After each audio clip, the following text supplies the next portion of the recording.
Bonjour peuple congolais, ça dépend RO Bozali Kolana Ngai, Ngai Ndekolamino Christian Bola bien maman, peuple Mokonzi, peuple souverain, combattant, résistant, révolutionnaire, PNI. PNI, donc il y a politicien non institutionnel. Bande Konanga to mingi koluba makambo awa ya mboka na biso boyebi situation tozana ngo lelo yo. Tozali donc on a 3 concerts oyo batindeli diaspora. Na gouvernement en place, na gouvernement et occupation.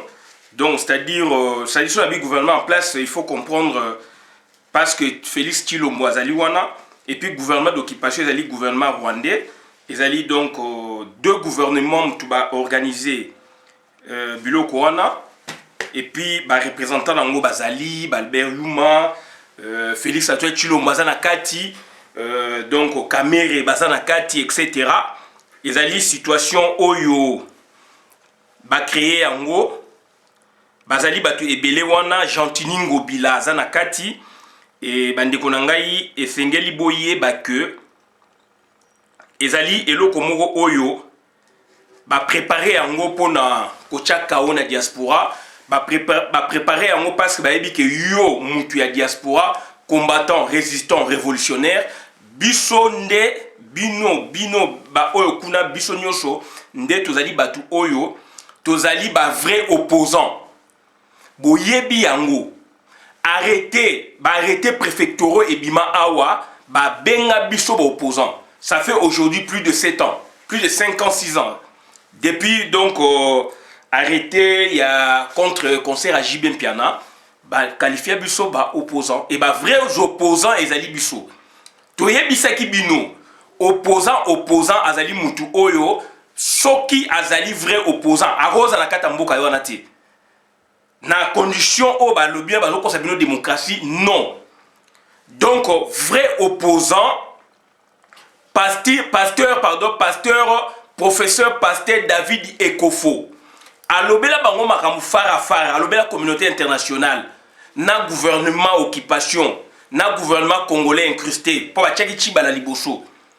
Donc alobela bango fara donc engi koloba nini donc autant alobeli bango ba luke les problèmes MONUSCO bimisaye par l'Ouganda azali aux États-Unis. Ça c'est un opposant. Opposant mususu naza ko répéter naza ko sabino mikolo yo to chango na mutu Coutinho Fernando. Archbishop Coutinho Fernando. Donc, yé azali vrai opposant. Puisque, à lobby pe makamu sauvo le Congo, sort naye 7 ans de prison, abimina paralysie. Donc, après, le lo azana poto awa, a comment paralyser l'ikolo ya Congo. Vrai opposant aujourd'hui, Mike Mukebai, vrai opposant.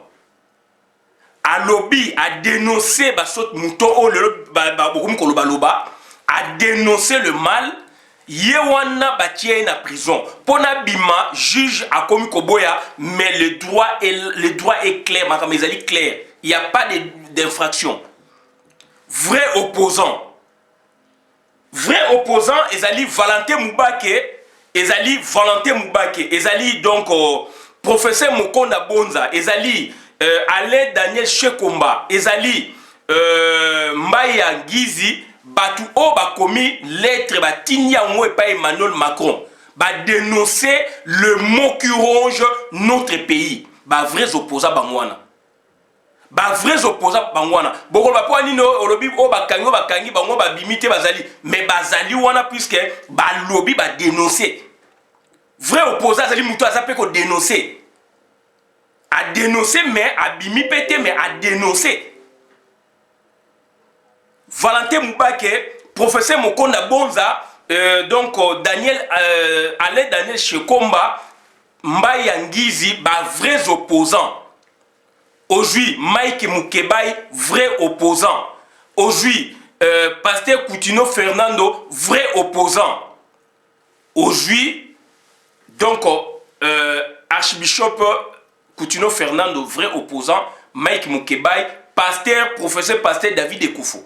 Donc voilà, Batu Oyo, Bazali, vrais opposants, na kobenga bango donc du dedans bien que bamusu babimi libanda biso ba oyo ba combattant résistant révolutionnaire tozali ba opposant ba PNI politiciens non institutionnels nous sommes des vrais opposants yango wana ndeko na ngai Félix Tshilombo aza mona poto yango wana ndeko na ngai Gentini Ngobila aza mona poto yango wana ndeko na ngai ba politicien belé oyo bayebi sens ya combat oyo bayebi sens de force de frappe ya ba combattant yango wana donc balingi donc ba boma combat balingi ba boma combat ba se joindre c'est-à-dire ou groupe moko ba combattant ba se joindre na bango oyo ba tiki combat oyo ba sombi bango ba komi batu na bango ba déclaration ezali boyebi ba tiki combat ba za sou ba combattante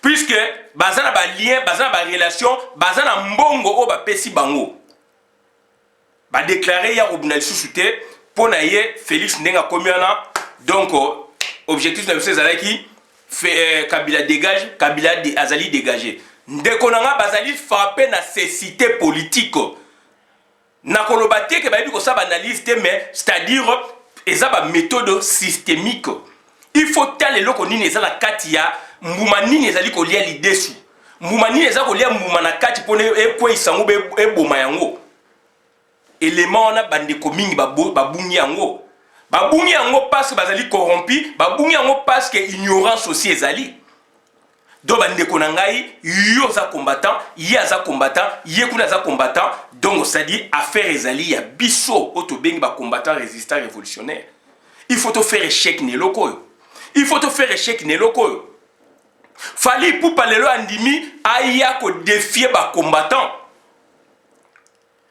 Nyoka Longo andimi aya ko défier ba combattant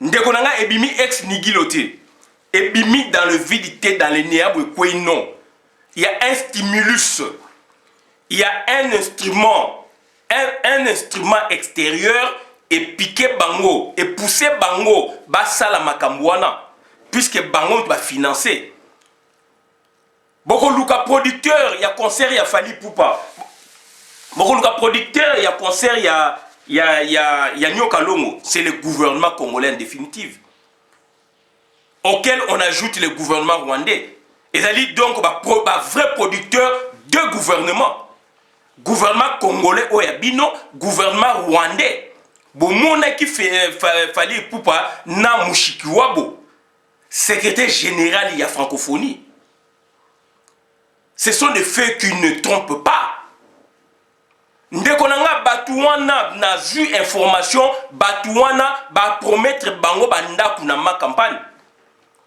bandako mibimezali ba promettre Nyoka Longo soko resie lokwana en contrepartie aux ane loko boye ndaku boye Fally Ipupa soki au défier biso ba combattant au bexi concert puisque biso mto organisant ngo meto tio devant puisque ba musicien musu ba boyaki to ko expliquer bino donc to ko pesa yo loko boye ndaku na ma campagne deux ndaku eza na ma campagne eza ko zela batuwana ndeko na ngai yo olingi ko mobiliser te mobiliser ezali l'intérêt supérieur ya combat ezali l'intérêt supérieur ya mboka il faut ko mobiliser il faut qu'on soit déterminé il faut la conviction et concert wana et ko beta maté ndeko na ngai naza ko senga na yo o se réveiller ndeko na ngai naza ko senga na yo oyeba tiana mutu na yo ke mboka na biso ezali occupé oyebi yango mais ezali lointain benda yango pembeni oko comprendre benda yango pembeni ndeko na ngai oko comprendre donc c'est-à-dire toyebisi bino ke donc Fally Ipupa Nyoka Longo ba pesi bango dongo c'est-à-dire ba mapango ba promettre bango ba mapango na ma campagne Fally Ipupa donc Nyoka Longo et ba komi ko laksa bino ke ba visa yango yo boye biloko wana bazwaka visa ba yaka visa et ezali ko travail interne yango tozo senga na yo tozosenga na ye kuna combattant résistant révolutionnaire ko telema tozosenga na bino il faut tous à l'ensemble Batouana balinga bayana bangulu le fait que ça ma gouvernement moyen bayana bangulu ezalité balinga ko yana bangulu mais moyen bayana bangulu ezalité botala nombre ba pesi bango ba visa ya fali pupa botala nyoka longa za ba nombre moko restreint donc batouana bayana na bangulu bayana na ba nombre moko dongo c'est-à-dire donc nombre moko supérieur na oyo baye nango lelo puisque ezali makambu ya gouvernement toza ko bisa bino makambu ya kati balingaki bacha bangulu mais moyen te puisque ezali makambu ya gouvernement congolais bayebi ke ba opposé ezali bino bayebi ke batwa ko tia bango panzi likolo ezali bino Félix a prometa na tout power ye akosil sa combat a promettre na ba deal na bango donc na avenant ya ba deal na bango na ba kingakati etc. Donc a promettre a kosilisa combat crainte ba tout power ezali Kinshasa te ezali Congo na kati te ezali biso crainte ya ezali so na bi Kinshasa te na lobi te ke ba province mususu bana ya Beni Butembo Boni etc. Nord Kivu Sud Kivu etc. ba telema. Ce sont des vrais opposants, des guerriers. Ma province Moussousoupé aussi, il y a des guerriers. Mais Kinshasa, Ezaliwana et Lali. Et Lali. Ba Lali si bango pongia ba bébé. Bande konanga na zako senga na hotelima. Bande konanga na zako senga na bino hotelima parce que mboka na biso ekei. Mboka na biso ekei, batuwana Félix a prometa bango ke ye azali muta diaspora. Yé azali na parti monene nde ba yebisaki bango alors que parti na ye ezali elo côté donc approuvé yango akangi groupe na ye na parti na ye esili na Belgique donc na Paris coup bazala raté na Belgique donc assisi bango croyant que assisi bango nde a aussi sa combat aya sombi RCK ba sombi RCK na France ba sombi yango RCK elongwe croyant que RCK soke elongwe kombe kufite combien ça dit état d'esprit, combien ça dit peuple congolais. Donc ça dit il a tapé fort. Il a tapé fort. Tant que ça va biloko na yewa ba yebisi biso Félix ba tindi Jano Kabuya a corrompre ba combattant à travers l'Europe. Toyebaki yango. Jano Kabuya mutasali ba biloko wana atamboli Europe pour na ko corrompre ba combattant ko kwesa ba plateforme. Toyebaki yango. Tous a saisi, informé na heure. Donc, il faut sursaut d'orgueil, il faut sursaut patriotique, tout relever défi. Tout relever défi na blablabla, tout relever défi na terrain. Et terrain na biso ezali Bercy. Terrain na biso ezali palais des beaux-arts. Donc, il faut relever défi. Et il faut y a ébélé. Na sepeli mingi na mama Mungala vraiment asali analyse ya kitoko ya makasi et na sepeli mingi aussi na Zoro Bilel et na komela ki Zoro Bilel ngabi en tout cas ndeko o taper vraiment makamezali o taper vraiment ba vidéo asali ya suka na bi félicitations mama Mungala pe naza ko pesa ope lo sako mama il faut nengwana toko banga te donc toko tika te toko lemba te ezali combat honneur ya ba congolais. Ezali combat honneur à ba Congolais. Félix ba tcheki wana na makambi belé na accessoirement assis sa combat. Accessoirement assis sa combat. A prometaki bango aussi sa combat. On dirait net yende muto a créé combat. Yango moni dongo azali ko meka ba tchembongo ba tchemisol ba motiver ba musicien ba guignol de la République. Ba guignol de la République. Baza ko lobate ko dénoncer makama Congo te. Baza ko dénoncer makama Congo te. Et Nyoka Longo c'est un sorcier.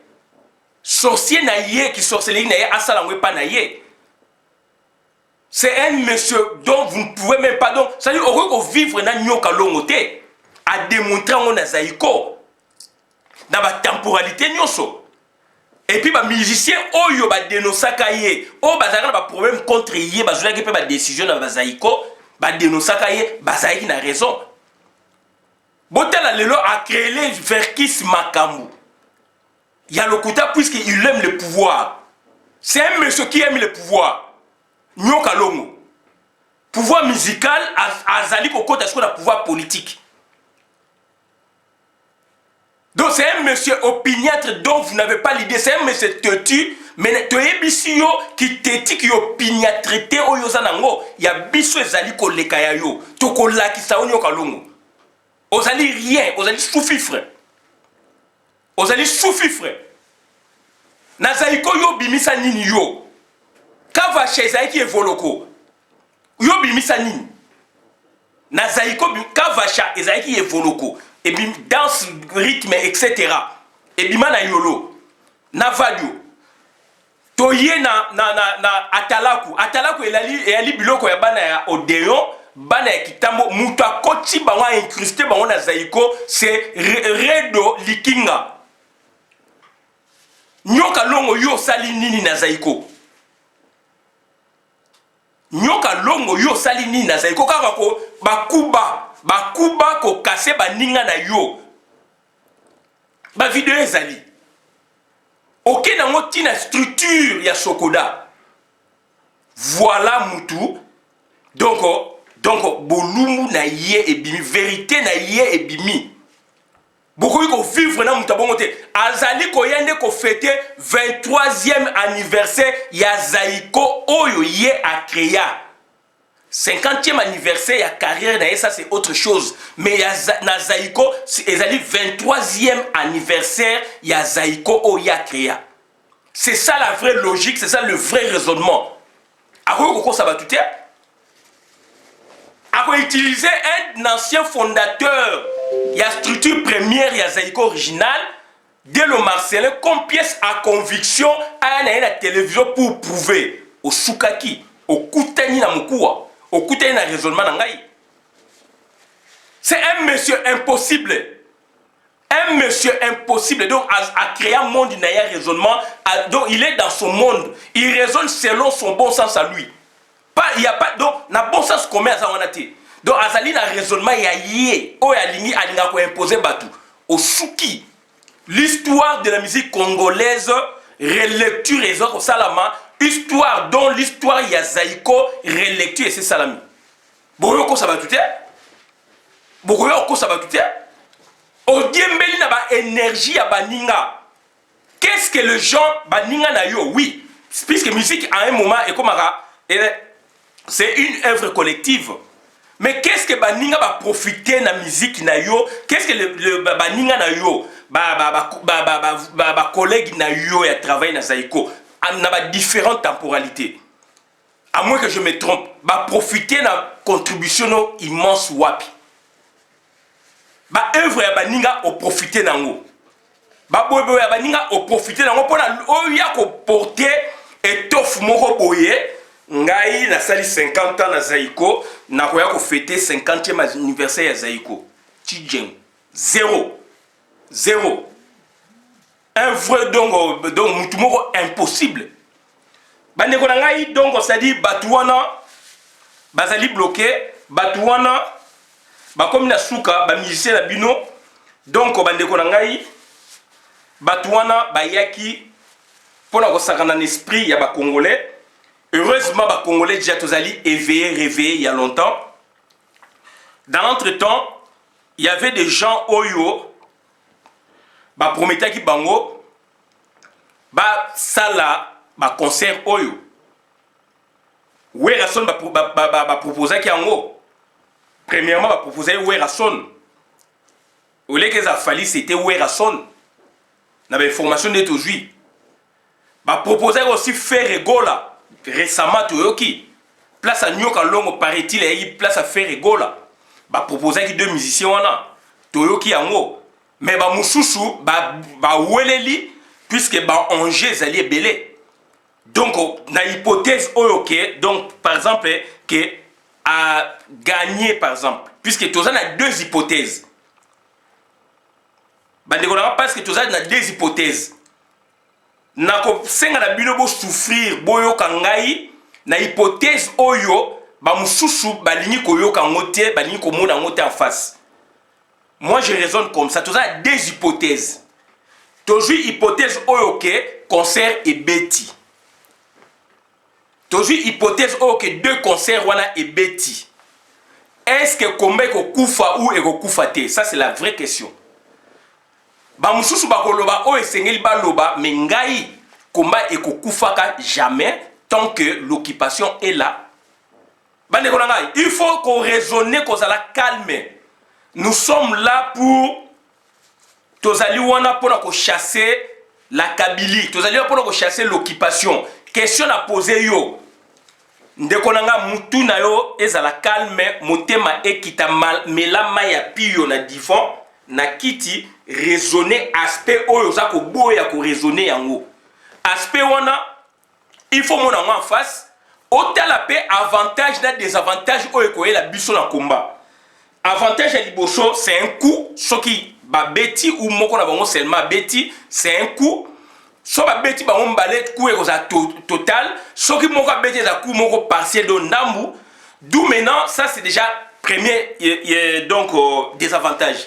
Deuxième désavantage ezali que batu mingi ba kozala démotivé et batu na Congo bako sepela puisque na il faut sonner aussi Kinshasa. Quand ozali il faut ça aussi terrain ko sonner Kinshasa okoyoka ndenge baza ko zela ba concert wana. Et ndenge gouvernement donc ba tindiki ba chaîne na bango national bazo parler biloko wana. Donc ça dit c'est une affaire il y a gouvernement ou il y a ba gouvernement d'être expliqué bino. Donc ça dire deuxièmement ekozalake batu bakoya neti ba sekabiso alors que ko sekabiso eza ba ko sekamboka puisque tozali ba ignorant. Yango bozo ko mona awa il y a des gens awa baza ko sala ba vidéo baza ko loba n'importe quoi puisqu'ils comprennent pas l'importance il y a nation, ils comprennent pas l'importance d'un pays.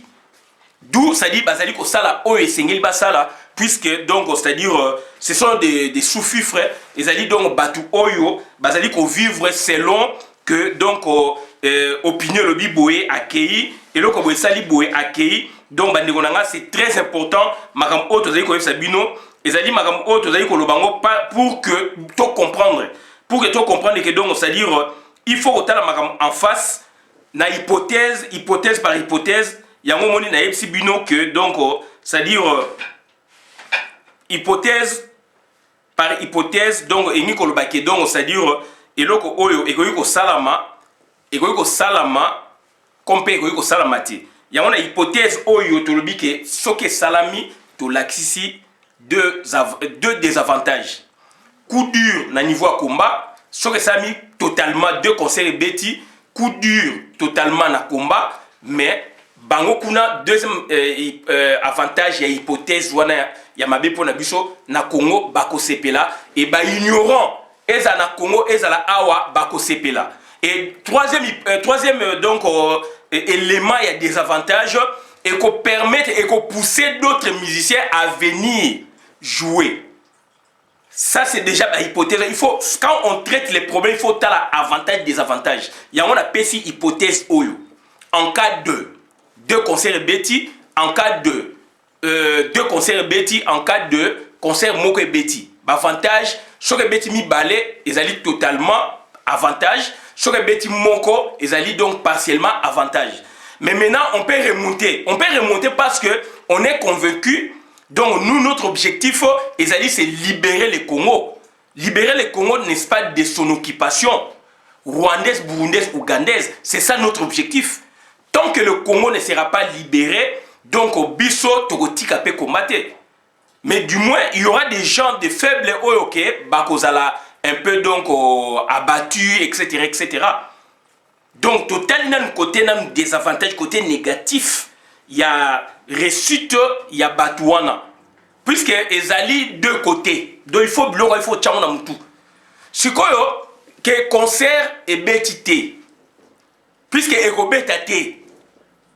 Mi balé ekobetate, même mi satu ekobetate. Tous les hypothèses mi balé ou les plus proche awa na badat moko un peu donc proche et betité. Donc il faut rebooster combat et puis donc c'est-à-dire on aura atteint, n'est-ce pas, un de nos objectifs, c'est-à-dire distraction pas na diaspora. Puisque diaspora est l'un des sièges. Donc, il y a conception. Siège, il y a conception, n'est-ce pas? Donc, il y a reconquérir pouvoir, il y a Congolais. Puisque te démontrons par autant de fois, Papa Tshisekedi en tête, te démontrons par autant de fois, Papa Tshisekedi en tête, mais à là, si batu ponga ba bébé, biso to la musi na yé na batu ponga ba bébé, voilà, to bengane ponga ba bébé. Papa Tshisekedi donc opposant historique vivant. Donc ça c'est ponga ba bébé. Deuxièmement, yé moko to la musi na équipe na ponga ba bébé, accueilli na pré dialogue na dialogue. To boya ki ango te dénoncer ki ango. Balinge ba prouver biso le contraire que donc auto kende pour que ben de 5 aux alaté boy boy ndenge batu ba ko supposer ko loba il y a eu to boya ki ango to sali donc décision et puis cercueil. Tout tu peux ko ça moi ne peut cercueil. Donc ça dit c'était quoi de pour na ko boya vision erronée ya UDPS Tshisekedi. Puisque UDPS Tshisekedi c'est Kufa. Tanga Kufi moi na ya pandi ango. Félix n'est pas UDPS Tshisekedi à proprement parler. Félix Azali UDPS Chilombo ou UDPS Mama Marthe. UDPS Chibalezali et puis UDPS Dongo, le peuple au Moubakaza président. Donc, bandeko nanga tango sa analyse jamais bon dima bon lobake. Donc UDPS Tshisekedi ndeza Félix non, il faut arrêter avec ça. UDPS Tshisekedi, même si Tshisekedi est vivant, même si Bakabona ndenge mususu, donc c'est-à-dire UDPS et Kabwanaki. Mutupe abomi yango mwana oyaye. D'où beaucoup ko pesa crédit wana te que UDPS Tshisekedi yé ba musunde ba bimino. Il y a eu démembrement voulu par son fils. Donc bandeko nangai c'est très important ba biloko toza koloba. Na banalise o batu ba kosalaka bani banini eloko ni fo boko tsango donc toye koloba awa hypothèse wana ezali très importante parce que concert et bétité nous aurions n'est-ce pas atteint un de nos objectifs, c'est-à-dire to boy concert na poto puisque c'est un avantage et belé maintenant pour nous qui n'est-ce pas résidons en Europe, parce que bana na biso bazali ko comprendre bazali ko tanga lelo bani ko poussa na bakelasi makasi. Ça c'est de un. Deuxièmement, musique les musique ko véhiculer ming banti valeur ba musique congolais tant bazali ko ya bit na bango nini ko engrosser autant de filles pona mikanda eya et avec musique ezali ba instrument. Donc ezali eya kana nguma mo boye et donc ba message baza ko véhiculer ezali ko sala ke ba foyer mingi bebaki ba budget batu mingi pe bebaki batu lelo ba komi ko tonga ba komi ko sala projet minene même na Congo na absence aussi ya musique, puisque on connaît na kotanga mino batu ba kombo oyo ke bazalaki na ba mbongo ba moyen mais ba bebisa on la musique et que lelo pe age poussani ba mbongo bazwaki kala le moyen bazongo ezate ba mbongo ba pesa ba musicien. Ba musicien lelo pe ba linga su ko sentir bango te. Donc musique ça dit ko beta te et ça l'avantage ming par rapport na respect à communauté vise au regard il y a dans l'état français au regard la police, puisque ba congolais ming bazalaki ko yiba bazalaki ko sa ko buka ba magasin makambi belé archevêque Lobobo lo biango sapologie na katwana. Il y a eu deux parties, donc c'est-à-dire deux groupes distincts. Il y a ba casseurs et puis on va tekaka ba drogue. Donc c'est-à-dire sapologie et que na la musique d'où batu wana pour la musique soki ezali ba okene ko bukaka ba ko kangaka batu boy image ya Congo et comme ko zala écorné et comme ko beba parce que bango ba ko buka il faut balata balinga basi bala basi ba memela ba musicien oyo ba ko yana concert wana. Voilà. Et bana basi ko public na biso ko eza ko mona donc communauté eza ko mona ke bango ne bazana mbongo ba musu batekaka ba drogue to boyike communauté mingi pe batekaka na bango mais toza ko ba na sens que biso ne to boyi biloko wana. Donc ça dit dans l'entretemps bana sko baza ko ebate kelasi ou kolanda ba mibali wana kolanda mouvement wana ya ba drogue ya ba boyeboye et oyo balanda yango pe mingi suka nango pe e futa bango te e bebisa banzela na bango bebisa makamna bango belé. Donc, ça dit, il faut voir deux hypothèses. Et dans l'entretemps, conseil sur BTT, donc un grand avantage, notre respect en tant que donc siège, il y a conception, il y a, c'est-à-dire il y a siège à conception, il y a combat pour ko bengana ba Rwandais, pour na ko bengana occupation. Donc bango baza ko attaquer donc siège ya conception, il y a combat oyo ezali ko bengana ba tuti power. Ezali ko lakisa Congo nzela. Et bango baza ko tinda ba musicien ba ya ko attaquer yango. Donc c'est très important. De ce concert et bétité et bêta te biso tokozala wana puisque tokobunda puisque donc ezali donc bitumba ya Congo. Ezali bitumba ya Congo donc tokobunda. Donc c'est-à-dire pourquoi na raisonner boye pourquoi la comité na raisonnement puisque raisonnement est efficace au tali côté positif na négatif côté la côté mon côté. Il faut voir deux côtés pour nous équilibrer. Donc, la hypothèse boyée, et là, on a baby, ou yo zoye ko compter dans ce réussir. Plan B na yo zandengini. On tika combat puisque concert est bêti ou on continue combat. Et on continue combat ce qu'on a formé nini. Ça c'est une question. Et deuxièmement, si koyo, ça dit combat donc concert est bêtité, combat est ali intact. Et tu s'employer comment pour nous avancer encore.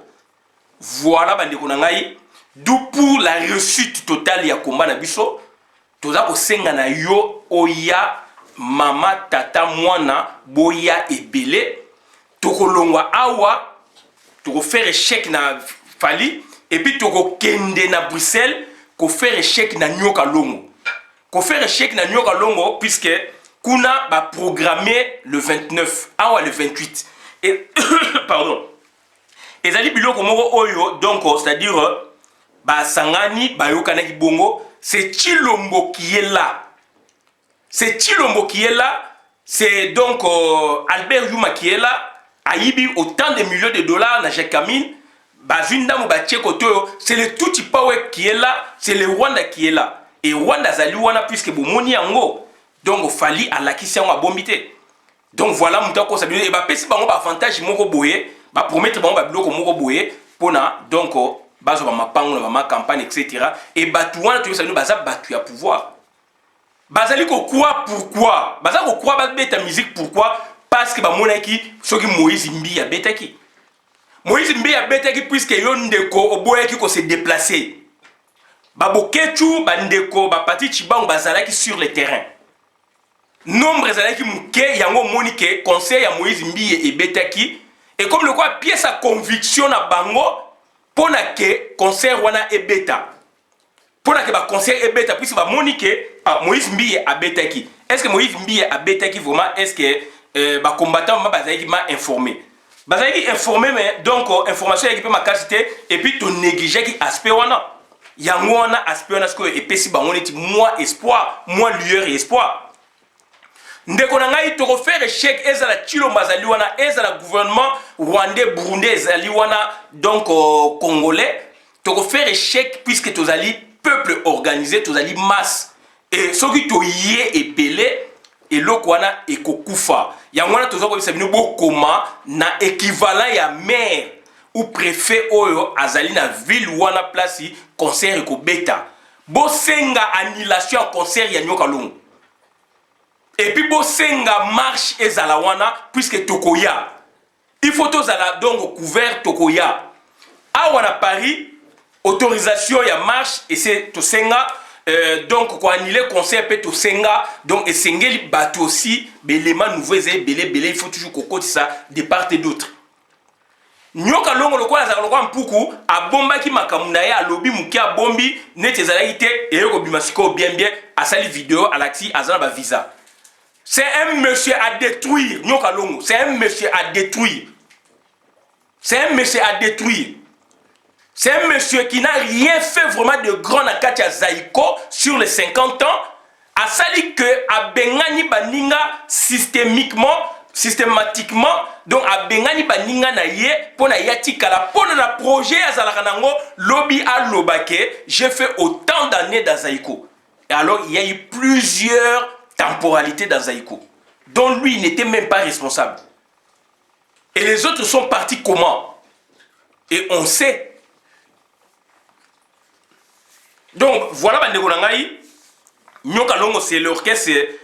Il y a Congo Lelo, ils ont bénéficié de privilèges mingi, il y a gouvernement successif au Congo. Voilà, to seng na bino bolingo boboto eto na kati na bino boya ebele donc mise en place terminée déjà dès 10 heures bercé za na porte moko donc au maître au boy on s'en fout maître a dérangé yo kanga e photo tindela biso baza ba agent de sécurité pour la plupart des cas ba dépendaka ba congolais ba africains donc ba travailleurs au ba sa sécurité na poto lelo na ba misala musuba au dépend la carte professionnelle pour avoir renouveler carte professionnelle na ba condition makasi donc mutaza ko loba na ye botika ya loba mais soki a timbio na nzoto a déranger a fingio ndeko na ngai donc oyi ko porter plainte et au compte la casier judiciaire na ye donc ndeko na nga on na zaika ko sabino ya ngwana mingio ba ko loba les 30 et le 28 ba ozalati mingo baza ko loba les 28 ba ozalati. Donc ça dit bandeko na ngai toyebi makambo akoma ndenge zalaka donc yango toza ko yebisa bino tozala na bolingo ensemble to bunda donc c'est à dire donc baninga oyo balongwe na combat bazali ko travailler na batuti contre même le combat aujourd'hui donc ezali secret mon côté ezali ko mona na clairement et bakolonga bisoté balongwe bango moko bayebe pourquoi balongwaki bakolonga bisoté Gentilingo bilaza na kata masolo yo Félix Tilo maza na kata masolo yo et donc naba tuti pawe Hippolyte Kanambe abanga kaka ba combattant abanga kaka diaspora abanga batwana te et aujourd'hui yazana c'est Félix azali kolo Félix a prometté qui est à koboma combat donc il y a eko défier biso il faut tout défier. Donc on a gagné le bangwana suki abolo na vidéo madame na compte communauté ngai Christian Bola bien membre peuple mokozo peuple souverain combattant résistant révolutionnaire PNI ezali politicien non institutionnel dans la scène na bino bolingo boto et to na kat na bino merci.